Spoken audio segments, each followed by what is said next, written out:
பேருந்தில் பயணம் செய்து கொண்டிருக்கும் போது ஒரு நபர் வந்து தன்னை வந்து உரசுவதாகவும் தனக்கு வந்து ஒரு அசௌகரியத்தை ஏற்படுத்துவதும் இல்லாமல் தன்னை வந்து உடலை ஒட்டி ஒட்டி நின்று தனக்கு வந்து ஒரு பெரும் சங்கடத்தை ஏற்படுத்தியதாக ஒரு பெண்மணி வந்து பதிவு செய்த இந்த வீடியோவை தனது இன்ஸ்டாகிராம் பக்கத்தில் வந்து இந்த பெண்மணி வந்து அப்லோட் செஞ்சாங்க. அதுக்கப்புறம் என்னாச்சுன்னா, கேரளா மட்டுமல்ல இந்தியா முழுவதும் இந்த பதிவானது வைரல் ஆச்சு. இப்போது எல்லோரும் இந்த பதிவை வந்து பார்க்க ஆரம்பிக்கிறாங்க.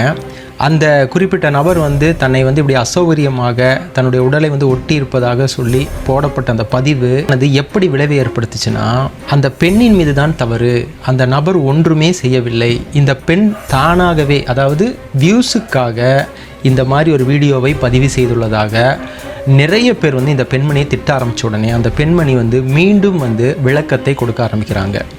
அதாவது, உங்களுக்கு தெரியாது, நான் தான் அங்கே வந்து அதை ஃபேஸ் பண்ணேன், சில வீடியோலாம் நான் எடுக்காமல் விட்டுட்டேன் அப்படின்னு பல பதில்களை வந்து சொல்ல ஆரம்பிச்சுது. ஆனால் உண்மையாகவே அந்த வீடியோவை நீங்கள் மறுபடியும் பார்க்கும்போது தான் தெரியும், அந்த நபர் வந்து ஒன்றுமே செய்யவில்லை.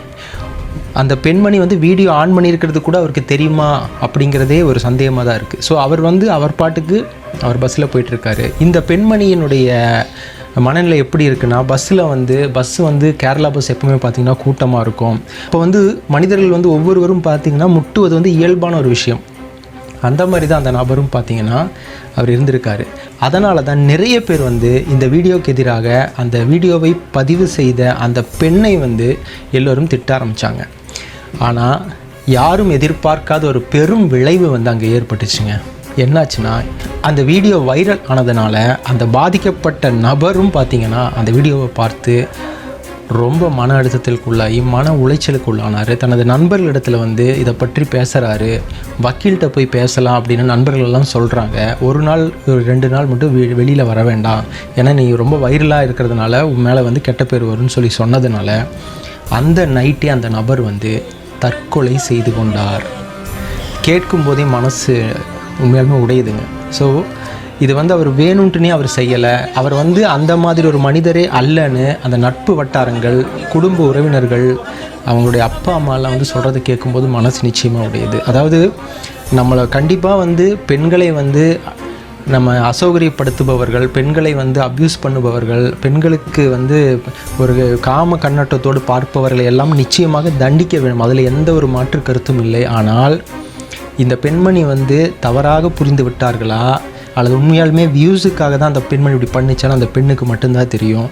ஆனாலும் ஒரு தவறான ஒரு செயல்னால், ஒரு தவறான ஒரு தீர்ப்புனால் ஒரு நபரின் வாழ்க்கையே அந்த பெண்மணி அவர்களுக்கு தெரியாமலேயே அழித்து விட்டார். ஸோ இன்றைக்கி அந்த நபர் உயிரோடு இல்லை. அவர் வந்து தான் அப்படிப்பட்டவன் இல்லைங்கிற ஒரு எண்ணம் இருந்ததுனால்தான் தூக்கிட்டு தற்கொலை செய்திருக்கிறார்னு கேரளாவில் இருக்கக்கூடிய செய்திகள் வந்து சொல்கிறது.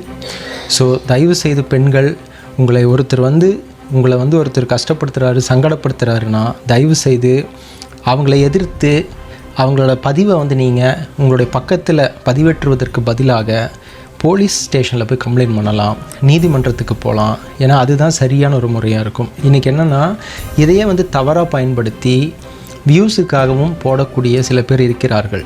ஸோ இந்த பெண்மணி அப்படி பண்ணாங்களா இல்லையாங்கிறது அந்த பெண்மணிக்கு தான் தெரியும்.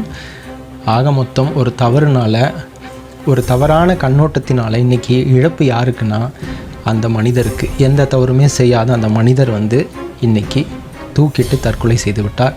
அவர்களுடைய குடும்பத்திற்கு தான் பேரிழப்பு. അമ്മ കുട്ടി അയ്യോ കുട്ടി